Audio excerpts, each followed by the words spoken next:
do you think will happen first? My phone storage runs out, or I run out of things to say about Essex. Hello, my name's Ollie. Please address me as such. And we are here to discuss the upcoming adaptation of the Mighty Nein, the second campaign of Critical Role. Now, if you don't know what any of this is, maybe this isn't for you, unless you're one of those people who likes to watch 2-hour-long videos explaining plots of things that you haven't seen and spoiling yourself to the point where you want to start watching the thing, but you're kind of like, well, I've spoiled myself on the whole thing. Maybe I shouldn't watch it. Even if you watch this video to completion and you don't know anything about the Mighty Nein, watch the animated show when it comes out. I can almost guarantee you that it's going to be spectacular because, well, personally at least, Critical Role has already made a show. They already made an animated adaptation of their first campaign called The Legend of Vox Machina. I haven't seen the first campaign. I like The Legend of Vox Machina, but I've seen people have their complaints, their little adjustments and stuff, which is understandable. If you watch Critical Role, you spend literally hundreds of hours seeing those characters develop and those people connect with each other, and that can be a lot. So when they announced the Mighty Nein animated series, I told myself, okay, I want to be able to enjoy this show. So I'm gonna go in with no expectations whatsoever. Try to keep my mind as empty as I can from thinking about it. And then I thought about it really hard, and I have so many opinions. To the point where it's a little bit of a problem, but here's the thing. The CR cast have stated that the Mighty Nein adaptation is gonna be taking a lot more liberties than Vox Machina did with the plotline and the order of events, which I am fine with. I have no emotional attachment to the actual plotline of campaign 2. What I do have attachment for are the characters and how they're gonna have their arc and their characters progress. I trust them mostly. I have no guarantee that my set of priorities is the same set of priorities that they have, but I have it in good authority that at least some of the stuff that I really care about, they really care about as well. So I mostly trust them. But I've compiled a list of 9 things that will make or break the show for me. Be it they have to keep this thing, be it they have to change this thing, or be it this thing that I just want to be in the show, regardless of anything else. I've already talked about this with people and to myself, and I've come to the conclusion that I literally can't talk about this in under 3 hours. So we'll see how this goes. This is my first ever YouTube video. And it might be just 3 hours of me ranting about a show that we don't even have a release date for. I don't know when this is gonna come out, but when it does, it's going to become my entire personality. Like literally no matter what. I hope you can see the board relatively well. When I set up the camera, I might be too tall for it, so I'll try to keep the list like somewhere around here. This is mostly just so you guys have something to look at other than my face. So you can also judge my horrific handwriting. English isn't my first language. I didn't learn it in a professional institution. This is what you're getting. And once again, spoilers. I have no idea what they're gonna do specifically for season 1. I have some ideas, but I can't tell exactly when they're gonna cut it off. So might as well talk about my expectations for the entire show. This is gonna contain spoilers for literally every seasons of this show that they're gonna make. Every single one, which hopefully will, I'm thinking like 6 maybe, could be nice. And the actual campaign 2 itself, I'm gonna be talking like you've seen the entire thing. I'm gonna try to explain some stuff, but not everything. Is this too big? Whatever. I'll erase what I need. As I've said, horrible handwriting. Can you read it? Okay, number one, the designs. The character designs, this is gonna be, by the way, this is gonna be like in order of I care only a little bit to I have actual opinions and will be upset if it doesn't go the way that I want it to. So this is gonna be like an order of intensity of emotions. So number one is the designs. I like the designs of the Mighty Nein, and honestly, one of my notes about the designs have already been proven to have been fixed. In the actual campaign, Ashley Johnson introduces her character Yasha as taller than your average lass, and what she meant by that was that she's like 5'9", right? Or like 5'10", or however you Americans measure units, or US. I don't actually know if they do that in South America as well. Anyway, she meant like 178. And personally, the thought of Yasha being my height doesn't make any sense and upsets me. And in the campaign, she's like of a height, maybe a little bit shorter than Ford, right? That's wrong. And everyone in the fandom collectively looked at that and was like, Ashley Johnson, we love you. You're wrong about this. Absolutely not. Yasha should be like 6'3". Fern shouldn't be taller than Yasha. They should be of a height. Maybe Yasha is even bigger. Fern is Ashley's third campaign character, who's actually very tall. But when we got the announcements teaser of the Mighty Nein animated show, we could see the silhouettes, and Yasha's silhouette is the tallest. So the people over at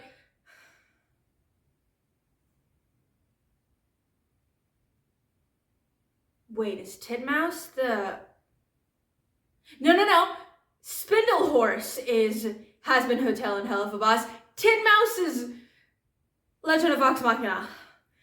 God, it's gonna be so embarrassing if I got this wrong. My phone is recording. I can't check. I mean, I have my tablet over here, but I'm not gonna check. It's Titmouse, I think. The people over at Mr. Phil, the character designer, whose last name I also don't remember, so I'm not gonna try to pronounce it, also agreed that Yasha should be taller than Ford. Now, I don't think she should be taller than Caduceus. Caduceus is allowed to be taller than Yasha. He is the only character that's allowed to be taller than Yasha. Other things about the designs, I just hope we get to see the design progression of them. I assume we're gonna start with their first art campaign art. The difference between the Mighty Nein designs and the Vox Machina designs is that Vox Machina only got like portrait of their faces one time throughout the whole campaign, but in the Mighty Nein we got multiple full body designs. We got 3 full body designs in the course of the campaign, and then we got like 2 more for the one-shots that happened post-campaign. But for the campaign itself, we have 3 main outfits that everyone has, and I really want them to change and like utilize these outfits throughout the campaign, mostly because I love the Jorhas designs. They're my favorite. I love Knott's dress. I love Jester's dress. I love how Ford looks in it. I like how they all look. I think the Jorhas designs is their best design to this day. I mean, turns out Ford is nice, but I still love the Jorhas design.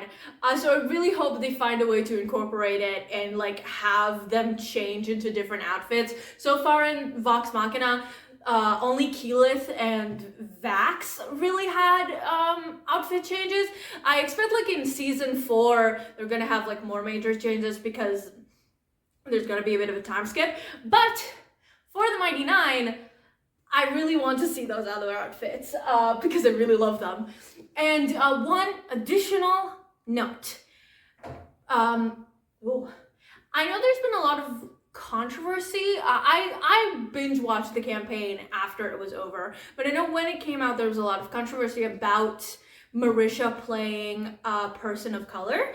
I believe it's kind of fizzled out, and I am in no position to comment on that, but what I do know is that there is a bit of a problematic trend with having people of color have white features. Like Bo having bright blue eyes could be a bit of a problem, and I've talked about it with a friend of mine, and even if it's like, it can still be blue, but maybe like a darker shade of blue. I'm not really in a position to talk about this, but just so for the people who Bo is supposed to represent to feel a bit more represented, I believe she's supposed to be like native Maui? Don't trust me about this stuff. Absolutely don't trust me. I just know this because her town of Comorta is based on a place in New Zealand. So I assume that's what her real world equivalent would be. But that's neither here nor there, nor my prerogative. I just wanted to mention it. Also, Yasha should be so buff, and Caleb should look like he's about to keel over at any moment, at least in the beginning of the show. The Caleb thing. The Yasha thing should stay the entire thing. Also, good luck with Molly. Can you tell what this says? It says bits. We all have our favorite gags and jokes from the campaigns. There's so many of them. And because of that, not all of them are gonna get in there. Not all of the running jokes are gonna get in there. There is one in particular that I'm sure we all collectively can agree upon that they need to find a way to get it in there, which is Jester's messages.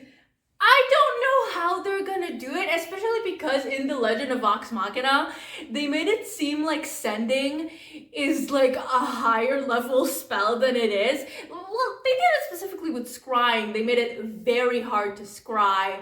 And sending was kind of like an additional point off of that.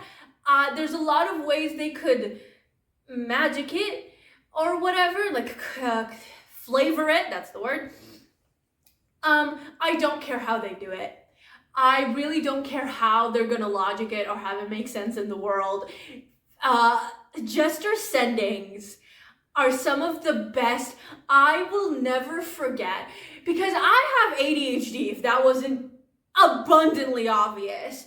So sometimes, like, I watch the show and I'm not gonna fully be paying attention, and I'll only and sometimes I'll hear something and my attention will snap back and be like, what the fuck did you just say? And I'll never forget just kind of like chilling with them in the in their downtime, and Laura just super casually saying, I'm gonna send a message to the Plank King. It's the funniest thing in the world. They have to find a way to keep sending, and they have to find a way to keep the 25 limit words. It's so funny. Other bits that I would like for them to keep. Extreme syphilis was a good one from the early campaigns. It's not really a recurring bit, it's just a thing that happens that's funny. Some of the Caduceus lines of we're running, it's bad, help, it's again. There's a lot of bits to the point where like I'm gonna remember a lot of stuff later that I forgot to mention. They're funny people. Obviously the bug needs a mention. Sprinkle is technically a running bit, but he's also technically a plot device. My thing with Sprinkle is I want him to be there from the beginning. Like, I want Jester to show up with the Red Weasel. I don't think we need them to find him later. I think it's fine if she just shows up and she already has Sprinkle. But Sprinkle, actually, that's a good transition to the next point. Leave your favorite bits down in the comments, because there's a lot. This is VAs for voice actors, because if I try to write the entire thing, it's gonna take over the board. VAs. There should be a scene where someone casts Speak with Animals with Sprinkle just so Travis can voice Sprinkle for that little bit, which is both bits and VAs. Obviously, there's a lot of like thinking and imagining who could voice who of the favorite NPCs and stuff. My top 3 NPCs that Matt needs to voice are Essek, Pumat, and Yeza. I think these are the 3 most important ones for him to keep. Marion Lavore, whom I love with my entire heart. I want Anjali Bhamani to voice her. I've never heard Anjali sing, but she has a voice that tells me that she probably can sing well. And she also just generally has a very beautiful voice that I think would work wonderfully for Marion. Who else? Yusei Renes should be voiced by a trans voice actor, but I don't actually know a good trans mask voice actor. I know Rain's voice actor from The Owl House, and the voice actor who voiced that one trans character in The Dragon Prince. But I don't actually think that both of their voices fit Yusa. But I also don't know their range, so, you know, they could work. I don't know. I had another thing. Oh, Lila Scrin should be voiced by Abria Iyengar. That was a big one. I think Lila Scrin should be voiced by Abria Iyengar. I think that would work. Our Taggart is obviously voiced by Matt already. We have that knowledge bestowed upon us from The Legend of Vox Machina. I still don't know what they're gonna do about the timeline. I think they could get away with having the Mighty Nein still happen 30 years after The Legend of Vox Machina because they're pretty disconnected, but we'll see. They could also get away with it happening at the same time. It doesn't really matter that much. The only characters that like show up are like Alora and Kima. Maybe other ones that I forgot, but there's so many episodes, guys. I think that's it for the VAs. I'll be honest, I do know a lot of English voice actors, but a lot of them are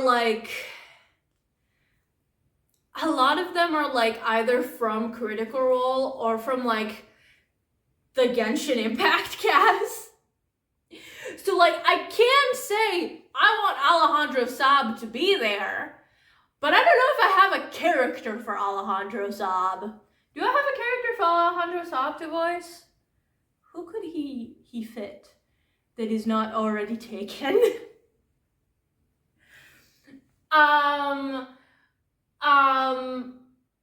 Wolf. Caleb's ex should be voiced by Alejandro Saab. Yeah, that's all I have to say about that. Or Defexion. But that's so much later. Anyway, just because of Sayu and anyway. Number 4, ships. I am a big purveyor of ships, and Tumblr doesn't know what's going to hit it when this show comes out, okay? So, in the Mighty Nein, we have the top main 3 ships within the party itself. I'm not including Nod and Yeza because they're nice, but they're irrelevant to the discussion at hand. And I also agree with all the people who said that they should get a divorce. I love Yeza. Veth, sweetheart, you need something now. Or polyamorous relationship, that works too. So, in the actual campaign, the order of confessions that happen, the get-togetherness of the ships is Ford and Jester kiss, Boyasha have their date. They technically start confessing their feelings a little bit earlier, but I count episode 126 when they officially become canon.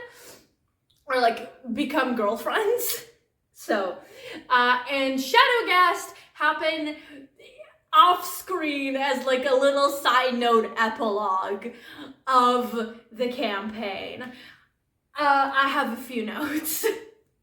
If you're seeing this, Mr. Willing Blam and whoever else is on the writing team, I have a few notes. First of all, my order of canonicity, not in the sense of starting to date, but in the sense of like showcasing to the audience that these characters are going to be together by the end of the show. My order of events is Boyasha, For Jester, and then Shadowgas. The reasoning for this is because I don't think Boyasha benefits from the slow burn as much as the other two ships do. And I would like to specify, Bo and Yasha do need to go, Bo at least needs to go through an arc before she can truly be in this relationship with Yasha. Yasha doesn't really have an arc. I'll talk about it later. I want her to have one. I know why she didn't have one. I know what happened, but I'll get to it. My dream is that they'll do what, or not necessarily dream, but my prediction is that they'll do to Boyasha kind of what they did to Percy and Vex, that they'll start sleeping together before they confess. Not full-on friends with benefits. I think in like maybe end of season 2, beginning of season 3, they like are celebrating a victory and then they get drunk and then Bo and Yasha sleep together and they have like a one-night stand and then they're both super awkward about it afterward. Like Bo is trying to play it off. I was like, yeah, whatever. It didn't mean anything. It's like fine, whatever. And Yasha is like, yeah, no, it was like super casual and no feelings attached. Anyway, I'm gonna go get brainwashed, turn evil now. I think that would be awesome if they have like an emotionally charged one-night stand and then almost immediately afterwards, in the similar sense that immediately after confessing his love to Vex, Percy dies. Yasha goes and gets brainwashed and kills a bunch of people. I think it would, because Bo is super cranky after Yasha gets brainwashed because she thinks that she actually like betrayed them. And I think having that context of their relationship of like, oh, they slept together and maybe there's feelings involved, it's a bit of a cheap drama, but I would eat it gladly. And I also think, specifically the reason that I want this is because in episode 124, which I know is not going to happen, but I really do want them to dedicate like half an episode to animate the date. It's not going to happen, but God, can I dream. One of the few, like one of my favorite lines there, I love every line that they say, but one of my favorites is the notion of like, can we just start again? Can we like ignore all the times that we try to kill each other and just try again? Because I really, really like you, I'm in love with you, and I really want to try this thing, try again. And I think that's gonna hit a lot harder if they've already tried. If something was starting before everything broke apart. And I think it's gonna make that notion a lot like, not that it's not already meaningful, but it's gonna make it like a lot more meaningful that like they've tried this and it didn't work and then everything fell and then now they're trying again and this time it works. I also, one thing that I do want to happen before they get together is two things. Is the Comorda, is them going to speak with Bo's dad, the Bo-dad confrontation, because I love the line, I love the notion that Yasha fell in love with Bo after seeing her at her lowest moment, basically, like seeing Bo confront her terrible father and be like, even though she's shaking and even though she's like weakened from this, she still stands up to her dad and is like, I need to go do this thing, please just help me and I'll get out of here.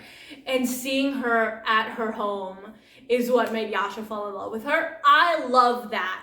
Keep that. And also Yasha getting her wings. I think that's a very similar like Bo moment of like if for Yasha it's like I fell in love with you with Kamorda. I think for Bo it's like I fell in love with you when you got your wings. The maiden flight scene, just like the Vax scene in The Legend of Vox Machina, but lesbians. I understand if the context for the scene is going to be like completely different because it just kind of happens while they're doing shenanigans. It doesn't happen during anything else important. So I could see them changing the context of when the scene happens, but I do need the scene to happen.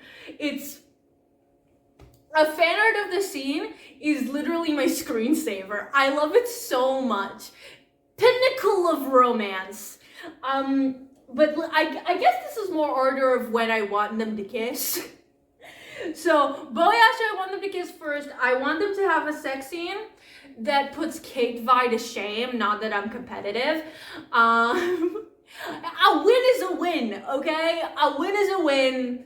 But I'm a little bit competitive. I love Bo Yasha so much.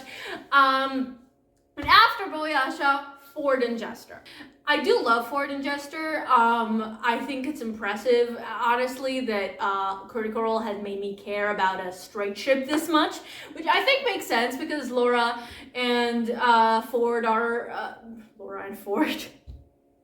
Laura and Travis are married, so yes, obviously they have good chemistry.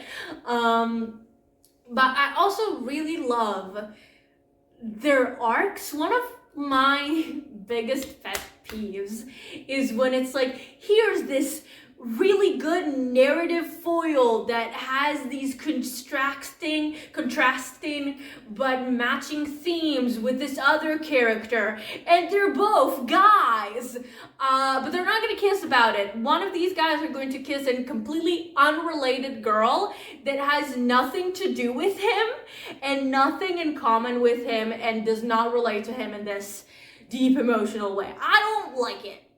I think it's boring and bad. Ford and Jester are in a way narrative parallels in the sense where Ford struggles with his masculinity throughout the campaign and what it means for him to be a man and growing into the guy who he thinks he needs to be versus the guy who he actually is, and growing into this more emotional, like, boy loser, for lack of a better word, but a very genuine guy who's a great friend and a great leader, and shedding away these ideas of what it means to be a man and those toxic masculinity. And similarly, Jester goes through a more subtle but similar arc of femininity, of having this idea of what it is to be a woman, and like having this idea of like her mother, who's the most attractive and sought-after woman in the menagerie coast, and thinking that that's the only way she can be loved, and trying to put on this facade of being someone who she isn't. And only when she lets herself be her goofy, chaotic, crude self, that's when Ford falls in love with her. And that's when she really actually falls in love with him, when they slowly shed away their masks and their facades and see each other for who they truly are, and they fall in love with that. And I love that. I think they're fantastic. I think they're a great couple, and I need their slow burn to be like a wet leaf. Not as slow burn as Shadowgas that I'll get to in a minute, but pretty like season 4, season 5. They don't need to get together at the same time that they got together in the campaign. It can happen earlier, but they do both need to complete their character arcs before they truly can start to have a romantic relationship.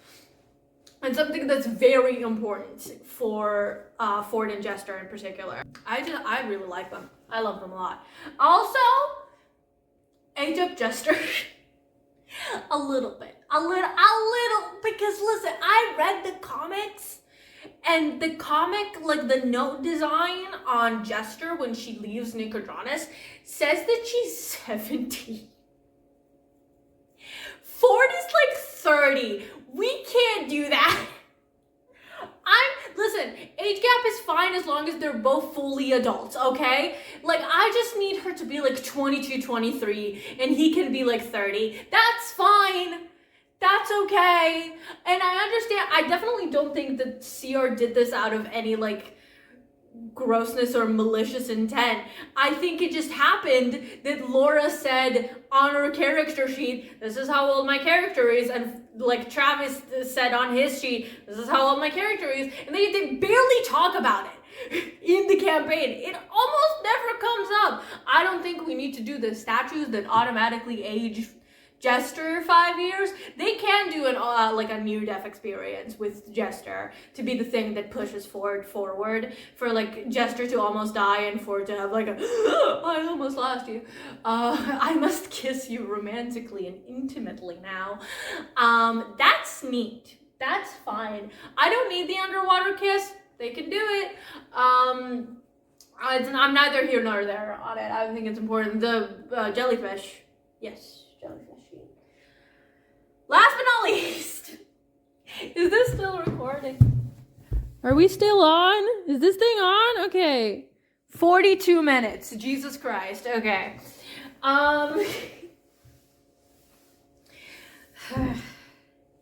So, last but not least, Shadowcast. I'm going to talk about Essek a little bit more later, but the TLDR of it, of a little sneak peek to what else I'm going to talk about. I want Essek to be in this show way more than he was in the campaign. I want him, I'll get to it. But as part of that, I want the Caleb Essek romance to start to be set up earlier, like season 1 earlier. And I'm not saying that they need to talk to each other or be on screen at the same time. God forbid we don't need that for shipping. But they need to sow in the seeds of them being thematic parallels and then slowly have them integrate into each other's lives. I might need to like talk about this later when I talk about Essek in more detail, but I really listen, I'm in these circles on Tumblr, okay? People are going to go crazy over this too. If all goes correctly and according to plan, people are gonna lose their shit over Shadowcast, and I want to be one of those people so bad. I like Shadowcast as is. I love them in their cameos afterwards. I love how much they love each other. I think it's very cute. I want more flirting that you would need a degree in a major that doesn't exist in to understand, right? I need them to talk to each other so weird. And then I need Fancy and the Fools to happen.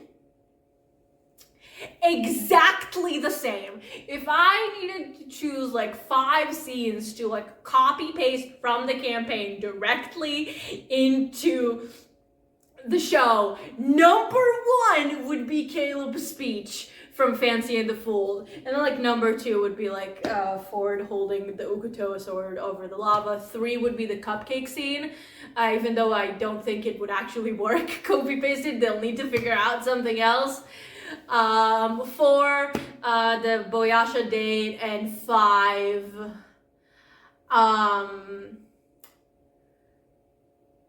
Caduceus pranking his sister with the bone flute. That one's just a personal favorite. But going back to Shadowcast, you know how I said I wanted Ford Jester to be like a wet leaf slow burn? I want Shadowcast to be like a frozen leaf. I want it to progress so slowly. But what I do want, because we didn't get it in the campaign, I want to see the confession scene on screen. I want to see the confession scene on screen. I really do. I think maybe in some novum or something, I think they would have like a last minute confession of like, Essek is like, hey, I know I fucked up a lot and I'm trying to repent for all of that, but you're the first person I've ever wanted to kiss in my entire life. And Caleb is like, oh. So should we do, I'm down if you're down, and then they kiss, and then they go and kick the shit out of Lucian, and it's great. That's one of the things where it's like, I really just want them to have the Shadowcast confession. I know I'm gonna need to wait like 8 years for that to happen anyway, but I want it to happen in some form, okay? If we're not gonna get a comic book that's about their adventures in AR, then at least they'd have to animate their confession, please. I really want to see how that went, even if it's like in a different time. We're not halfway through. Oh my god, okay. I swear I'm a sane and normal person.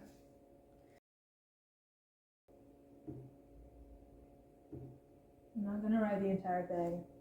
Just writing Caleb's name horrifically.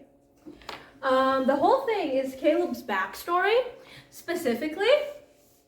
I love Caleb.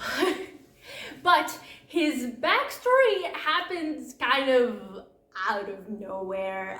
It's in episode 18, and it's just Liam expositing his backstory, and it's a great scene, but it happens because Bo won't let him go into the Cobalt Soul library unless he tells her his backstory, and the library of the Cobalt Soul is open for the public. You can go in there for free. She didn't know that. Like, Marisha did not know that.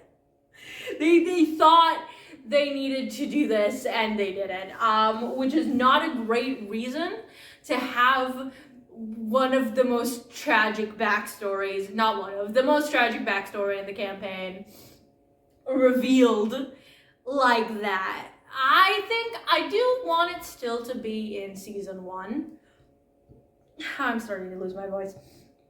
I do still want it to be in season 1, but I want it to be like in sort of like flashbacks, if that makes sense. I still like I want it to be foreshadowed kind of through seeing Caleb have flashbacks, not full flashbacks, right? Because if you're a person who has flashbacks, I don't have fully, but like, you know, sometimes you get stuck in your own head.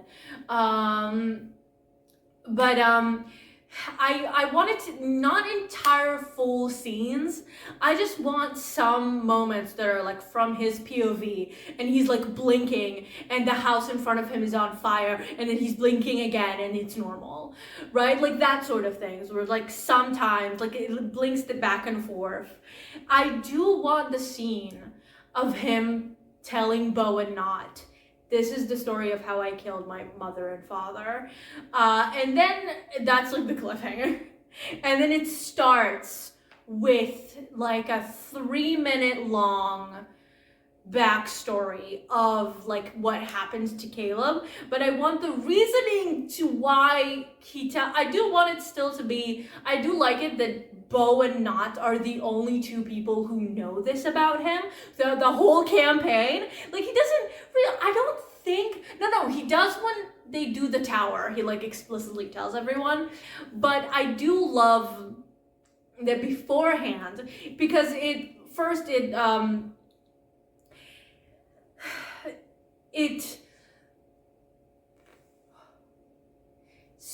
that's not the word, but it strengthens the notion that him and Not are the closest to each other and he trusts her the most, and it starts it's the beginning of the Empire sibling dynamic of Bo and Caleb learning to begrudgingly trust each other and eventually love each other like family. And I think that's the first part of it, of like Caleb, even if it's a bit forceful, opening up to Bo, and Bo kind of like melting some of that assholeness away to be like, oh shit, this dude's been through a lot.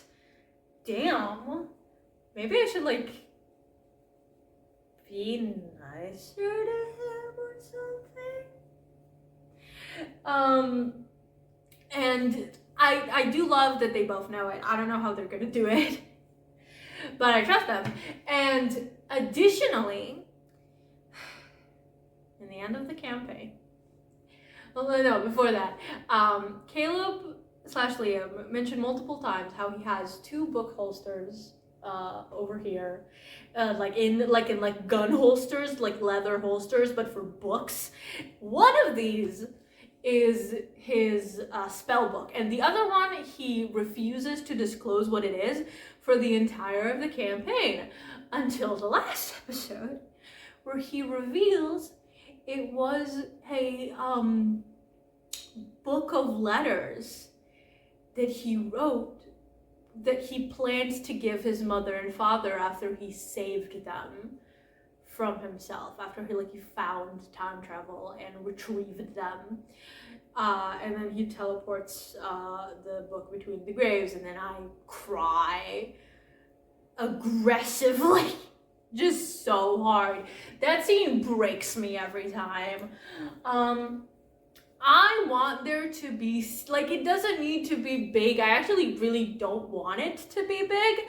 I want there to be scenes, in the background, Caleb is writing, and some stuff he's writing in his wizard book, and in others he's writing letters, putting them in envelopes and putting them away, and he doesn't explain it, and he does not say to who it is, and it's not noted upon. It's just in the background, so other people can be like, oh, that's weird, who is he writing for?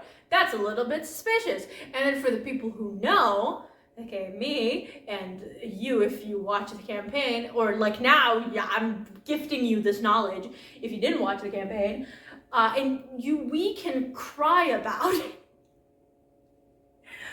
We can watch it and be so normal about the Dirt Wizard.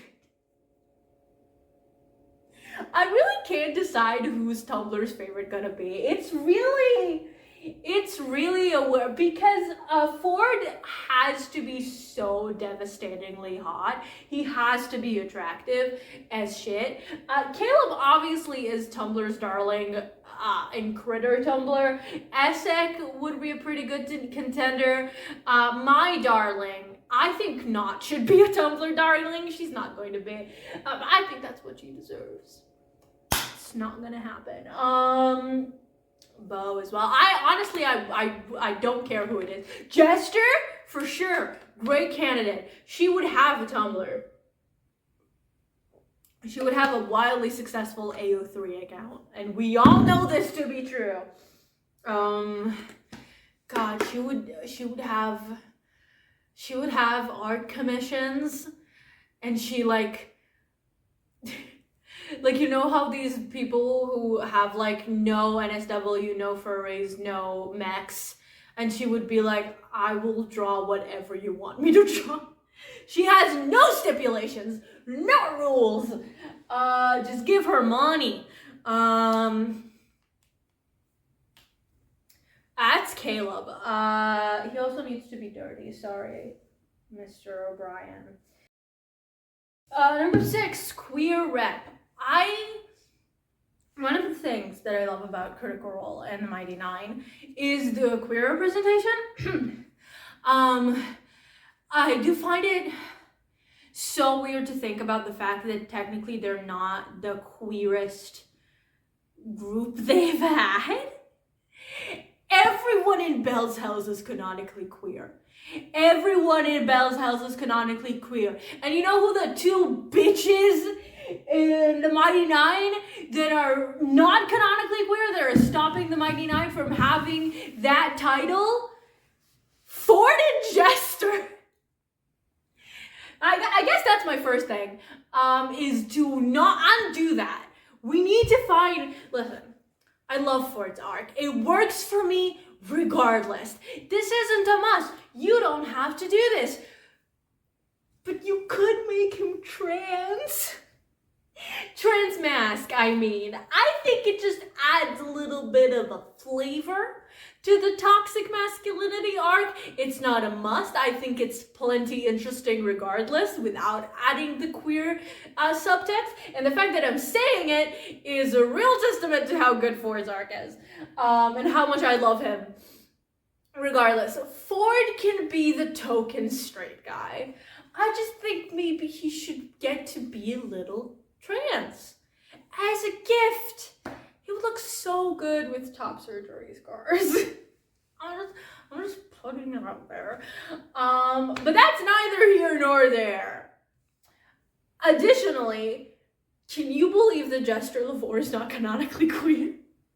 Doesn't that drive you crazy? If I were to show my lesbian mother a picture of Vixalia, Jester, and Imogen, all three next to each other, and tell her one of these isn't canonically queer, can you guess who? Ain't no way she's pointing at Jester LaVore. Ain't no way. She acts it, she looks it, she has a weird obsessions with dicks, to the point where some people might call it compet. It's not. It could have been. I understand the Bojess shippers in that regard. I think it could have been a very nice arc for her. I think her and Ford are equally good in arc, which is why I'm not mad about it. But I understand that that could also have been a really good option.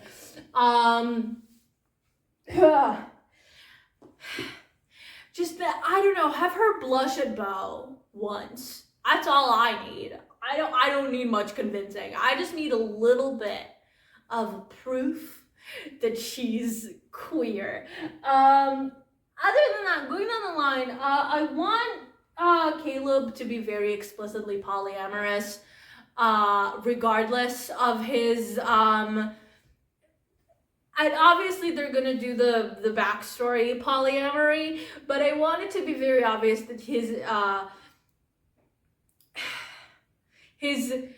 okayness with and openness to polyamory isn't just coming from a place of trauma and like the necessity that they all had and like clinging into each other during these hard times, and it's just like a part of him and who he is. I'm fine with him not having an additional partner other than Essek by the end, because I do also think that again, he is in many ways like my lesbian mother, who is polyamorous but says that she does not have the energy for desire, for like it's who has the power? Some people have the power. Not that I'm going to like complain, right? If he and Molly kiss, or him and Kingsley kiss, or whatever, right? That's fine. I just want him to be like very openly polyamorous and bisexual, because I don't think he's the type of character that people would expect to be both of those things, which is wonderful. I'm just going down the list in my head. Bo and Yasha are perfect. It's all good. Lesbians. Love them. Here's the thing. I'm not trans femme. And if you are and have opinions about what I'm about to say, please feel free to leave them down in the comments. But Not's story is so transcoded that like at this point maybe you should just do it. I understand if it feels a bit weird to have a cis guy voice a trans woman, because Sam needs to voice Sam voices not, obviously. I don't know why people think that he shouldn't. Obviously he's voicing not.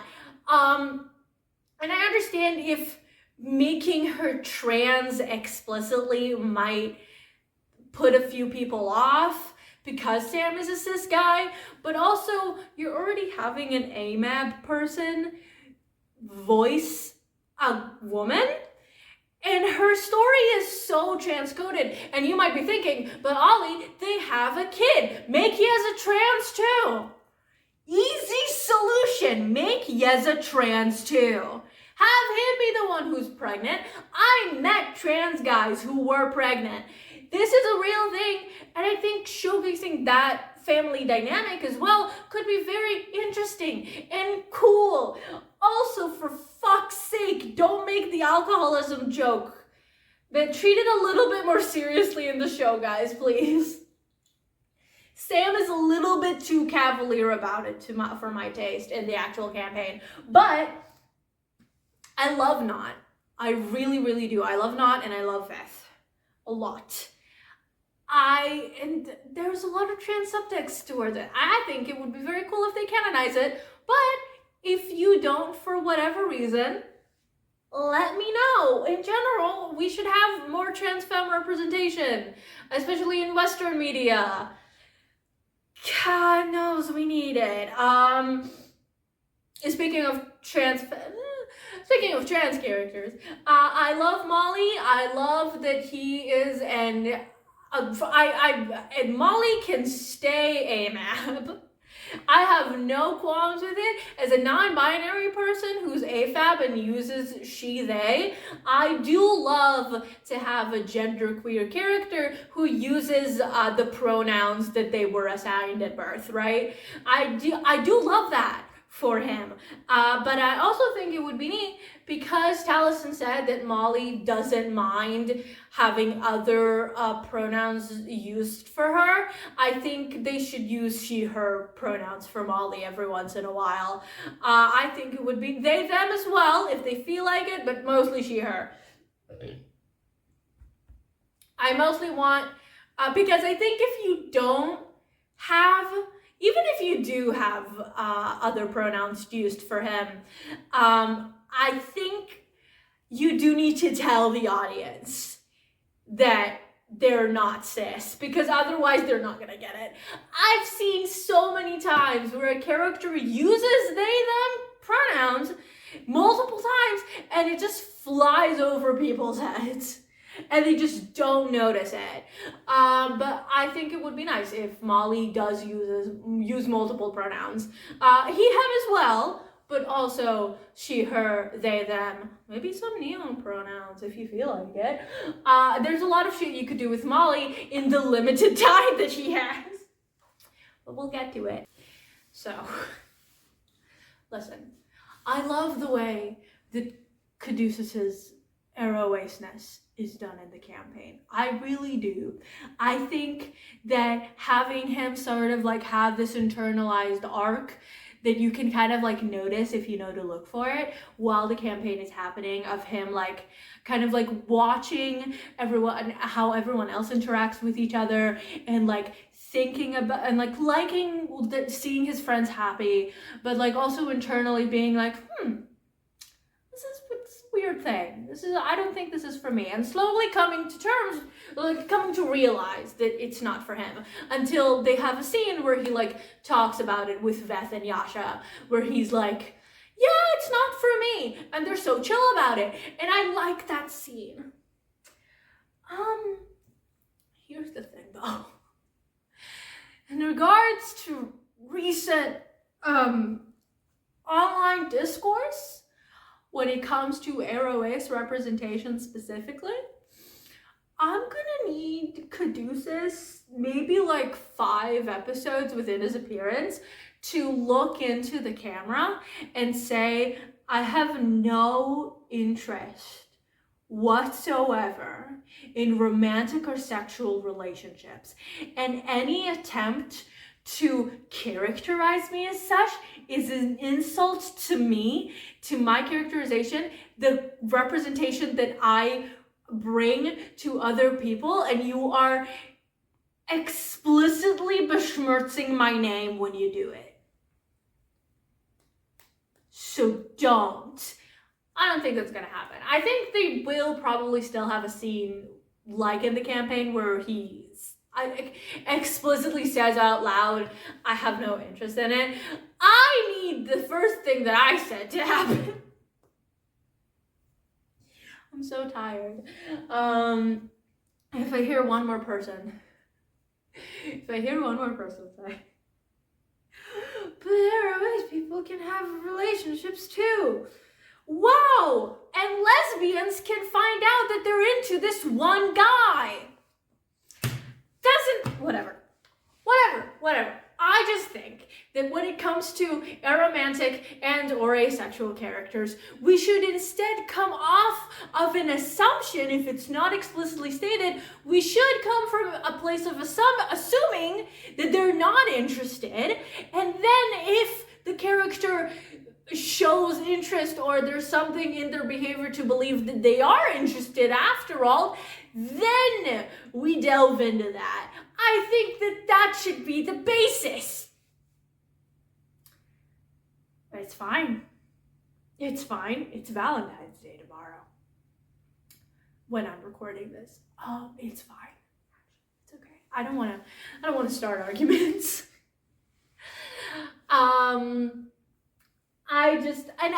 I don't think it's going to be that much of a problem with Caduceus. I know some people shipped him with Ford and Caleb before it happened. Nowadays, I don't see anyone shipping Caduceus with anyone.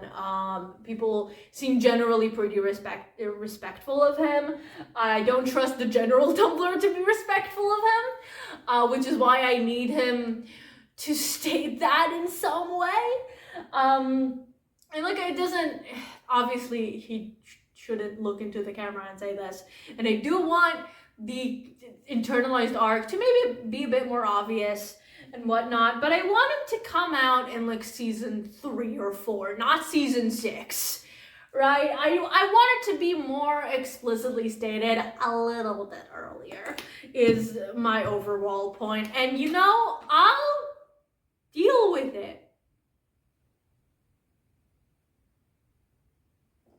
I'll deal with it. But last but not least, Essek. Okay, here's the thing. In the Legend of Vox Machina, Keyleth was confirmed demisexual via Matt on Twitter. And I know a lot of people consider it canon because of that. I don't. Like, Marisha didn't say anything to contradict it, but I also don't have any proof that Marisha even is aware of this tweet's existence. Like, yeah, her husband said it, but I don't know how religiously she follows what Matt says on Twitter. R.I.P. The app, not Matthew Mercer. I don't know if she's seen the tweet. I don't know if she knows that people consider it canon.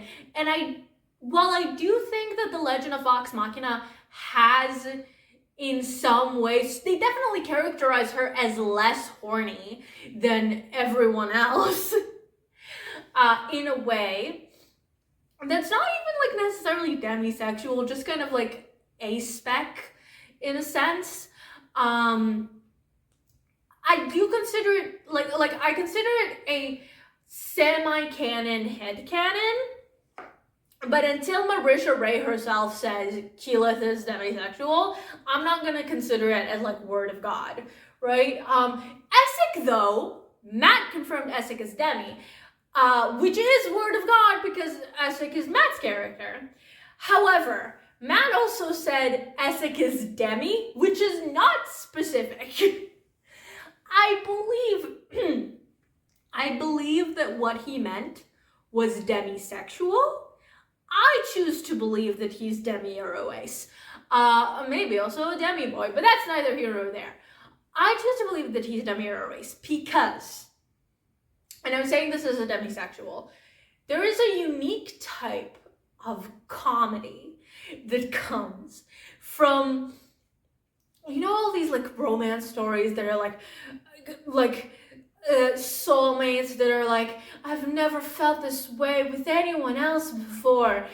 Now imagine that, but actually never felt anything close to this ever, and in fact his entire life thought he was incapable of feeling those feelings, and maybe not necessarily got a sense of superiority of it, but maybe got a bit of a like, this is for other people. I am above this, or alternatively, there is something wrong with me, but I'm not gonna look at it because I'm too busy doing evil science stuff.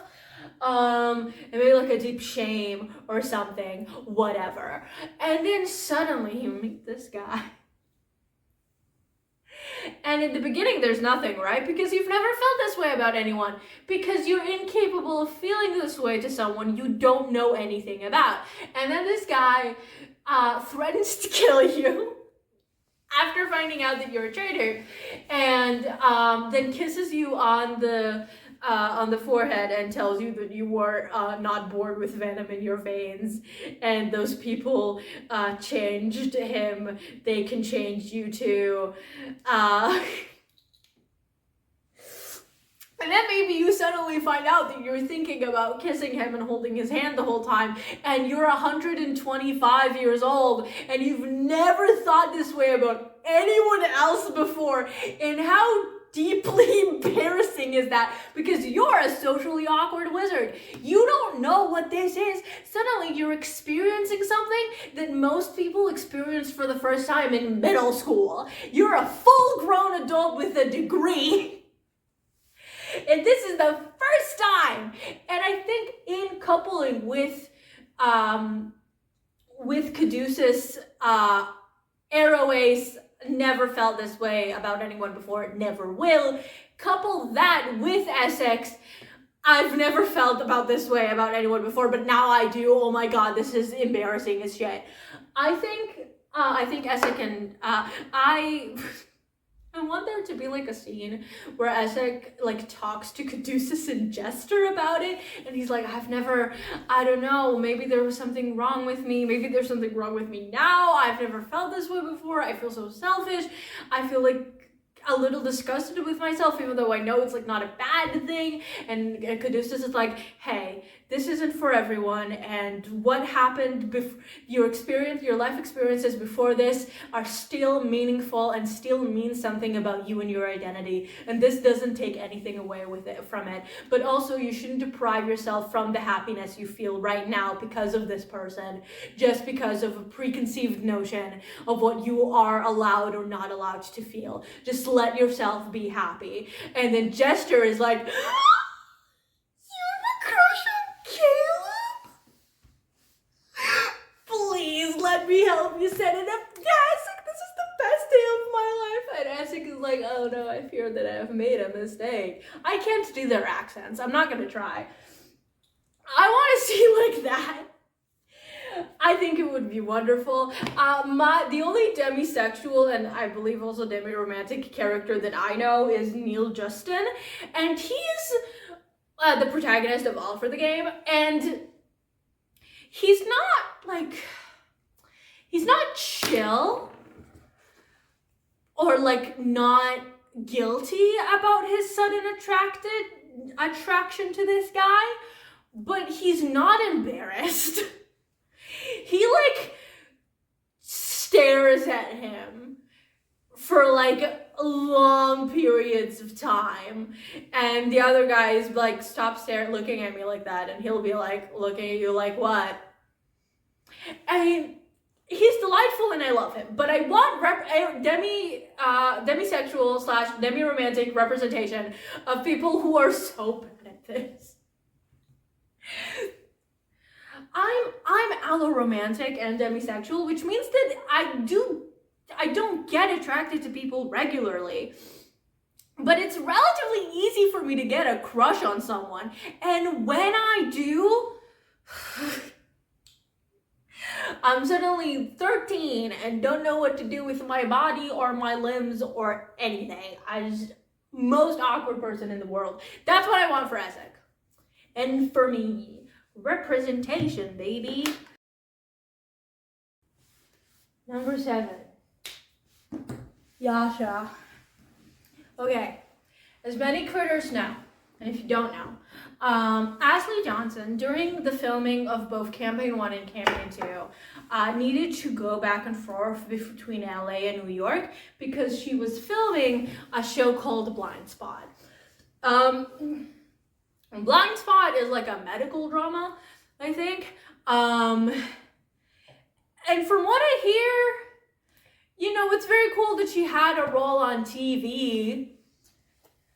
It's not a better show than Critical Role by any means of the word. But So due to them being able to like retell those stories in The Legend of Vox Machina, they've added arcs for Pike to be able to like participate more. And in the Mighty Nein, I expect them to do the same thing for Yasha. I do like Yasha quite a lot, but I think she doesn't really have a full-blown arc. She does learn to like let loose and let go of some of her guilt, but I think that can be more explicit. And I think her and Caleb can be more explicitly narrative foils. Not narrative foils, narrative parallels. I also, and I want, in that regard, I want the villain Yasha arc to stay, and I want the brainwashing to, like, similarly to how, from an art side perspective, obviously, a person who's like seeing what happened to Caleb, like Trent found that like he fell under Trent's control when he was 15 years old, right? Anyone from an outside perspective could look at that and see that is in no ways your fault. You were heavily manipulated. But Caleb, from Caleb's POV, of course he would feel like it's his fault. He did it. It's like being manipulated isn't an excuse for killing your parents in his mind, right? And similarly, I want something similar with Yasha. I want the brain. First of all, I don't think they can fit the chained oblivion. Like, the chained oblivion isn't really related to anything. I could see the brainwashing instead coming from like a Nanagon related thing, or even like an Ukuto related thing. I could see them changing the context by which she was brainwashed, but I still want her to be brainwashed, and I still want her to turn evil for an amount of time. And I want it to be done in a way where like, obviously as the audience we can tell it's not fully her fault, but she's still culpable, right? There's still a part of her that gave in, like, there, or even if it's just what she feels like, right? Like, she could have fought harder, she could have tried harder to fight against this thing. But I do want there to be more, to have it be more of a character choice than it is a thing that's fully imposed upon her. Because also I think it's gonna make for a much more interesting relationship. I'm so sorry. For both Caleb and Bo. I want to see her more. I want her to, if she doesn't stick around with I could still see her like running away when Molly dies. Spoilers. Obviously. But we still follow her and see what happened to her when she's like out and about and stuff. Like, see some of her adventures and stuff. I also want to see her wings. Both versions. Yeah. You can see I'm really smushing it together in an attempt to make sure you guys can see it.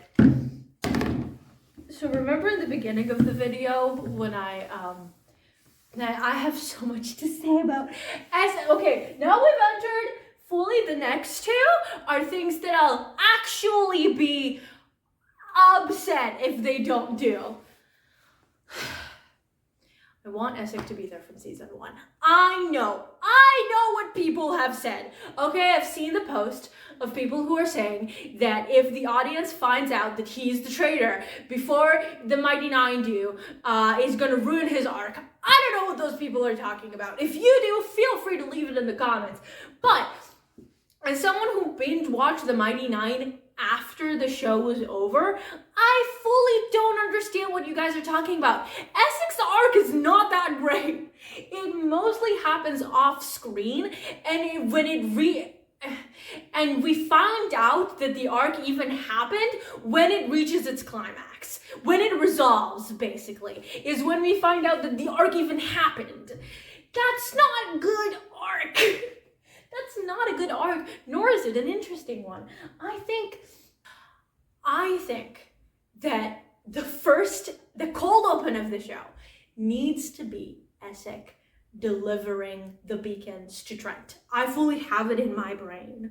Like we see like a figure, a cloaked figure, like floating around in like alleys, like the alleys of Zadash, carrying something like a bag in his hands, and he's delivering it to this slimy, gross ass, abusive ass, terrible ass motherfucker.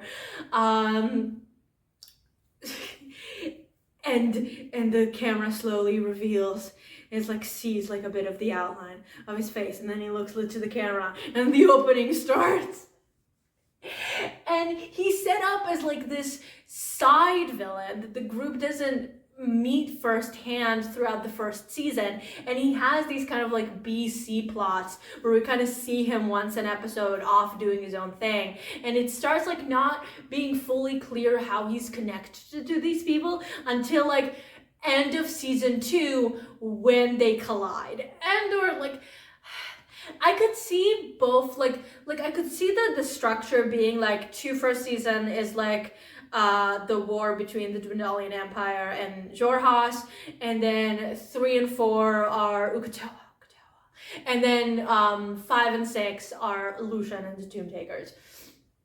I could see them like roughly that being the eye. Like obviously there's a lot of like arcs happening in between, but like if we're talking about like what I consider to be like the big 3 massive chunks arcs, that's like in my brain. And we know they're gonna start with the beacons early in season 1, so I think it's important to establish Essek early. I don't want them to go to Xhorhas in season 1. I think we need to be more familiar with the Dwendalian Empire before we start moving around. But I could see season 2 being set in Xhorhas. And I really do think that Essek, I don't know if it's like an actual writing prompt or if Red OSP invented it, but that's where I know it from.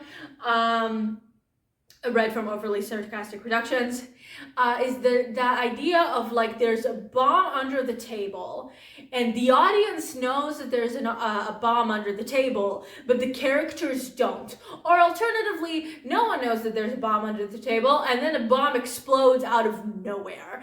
And it's like, the second one can be good, but not for a character arc. I think Essek has the potential to have a really, really good character arc, but it can't happen if we don't know that it's happening.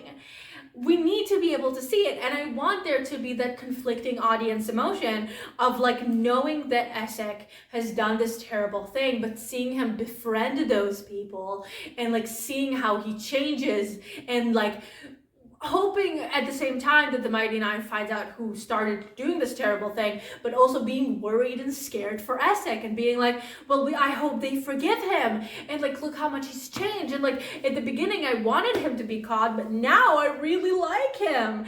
I want that relationship between Essek and the audience to happen, and I think they can do it. I want videos that are like Hunter and Essek, who did it better. Like I want that on my feed. And we can't have that if the audience doesn't know that the arc is happening. So yeah, I think they definitely should showcase that Essek is evil. And I also generally want more Essek. I think Essek should join the group after Xhorhas. I understand why he isn't there as much in the campaign, because Matt like doesn't like having a real DMPC. He like, you can even see that like Essek stays very quiet even in the times where he is with the group, because Matt is very hands off, which to be fair, he does have 7 players. It makes sense for him to want them to lead the story. But I think the animated show is a really good opportunity to have more Essek. Listen, I like Essek. I think he's fine. He's not my favorite, regardless of what this might make you think. My favorites are Bo and Caleb. But again, one of my favorites is Caleb. So obviously I want more Essek. I want so much more Essek. I want him to be a fully fledged main character. And I think for that to happen, he needs to be there from season 1. I do think for the ending to be satisfying, for the like, oh my god, they actually turned into 9 people, I think it's very important to establish early on who Essek is. I don't think it's gonna work if they introduce him in like season 3. And now similarly, which leads to my very last point.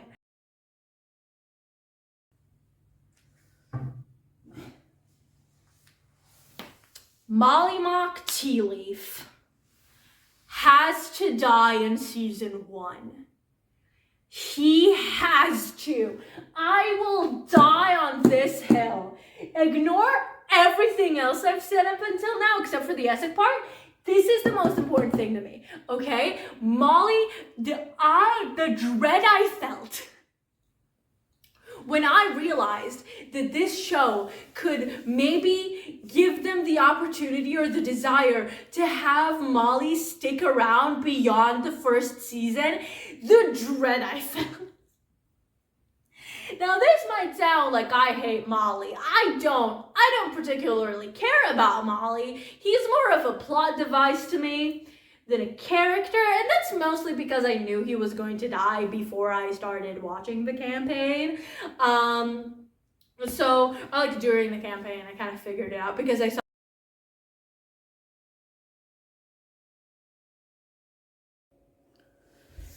Oh my god, my phone stopped. It happened. Okay, thank God I did not lose that much me talking time, but if my camera's off focus now, it's because of that. I don't have the power to refocus it. As I was saying,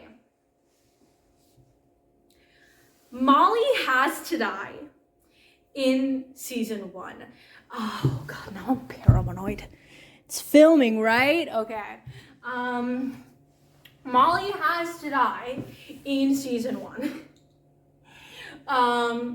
Because his death is, oh my God, I already said all of this and I was like winding down from the amount of time I was talking. So let me find it again. I don't hate Molly, but I think his death serves a very meaningful and important tonal shift in the campaign, because Caleb and Not, and especially Bo, have this attitude, and Forge to a degree as well, and Jester, all of them really, except for Yasha. They all have this kind of attitude of like, we can't be hurt, we're untouchable, nothing bad is ever gonna happen to us, and then one of them dies, and he doesn't come back. And I think that's so important. Like, it's so important to all of them, but especially like Bo. And it really lights a fire under their ass of like, you can't just be fucking around. The stakes are real. You need to get your shit together. People could actually get hurt and they won't come back. And I think that's what Molly's death does. They talked about how the Mighty Nein is going to be a big, like, it's going to be a lot darker than the Legend of Vox Machina. And I think part of it is because they have a party death so early on. And it really sets the stakes of, we can't just fuck around anymore. We need to get our shit together. And I think it's really important to have that from like early on, from the jump. I also don't want to see Molly and Caduceus on the screen at the same time. I think it would be weird. And I want Caduceus, and Caduceus needs to be introduced in season 1. Therefore, Molly dies season 1. I also think there needs to be a certain amount of length of like, both for Molly to be in the show and amount of distance before Molly's death and the Lucian reveal, that I don't think having a Molly death in season 2 is going to help it, you know? And also if he doesn't die early, the cast is gonna get way too crowded, and I would rather have more Essek than more Molly. Which is why I think Molly has to die in episode 9 of season 1, and it should be titled Long May He Reign. Okay, and that's it. If you're an executive executive on the Critical Role anything. I know that it's way too late for at least for season 1 to include any of the things that I've said. Do feel free to take it into consideration for the future show. No credit necessary. But in all seriousness, you do those like season premieres that like showcase in movie theaters, and you only do them in America. And I don't have enough money for the plane ticket. And I know that it's difficult to have a show at this rating be showcased like worldwide. So if you allow me to be real fucking selfish for a second, just put it in Europe. Anywhere in Europe. It's close, like no matter where in Europe, it's gonna be closer to me than it is in America. I'll make the drive. I'll do it. Could be anywhere. Just put it somewhere in Europe. Please. Okay, that's it. I think I've yapped for long enough. What is this? An hour and a half? Don't forget to love each other. Bidet, and is it Thursday yet? Goodbye.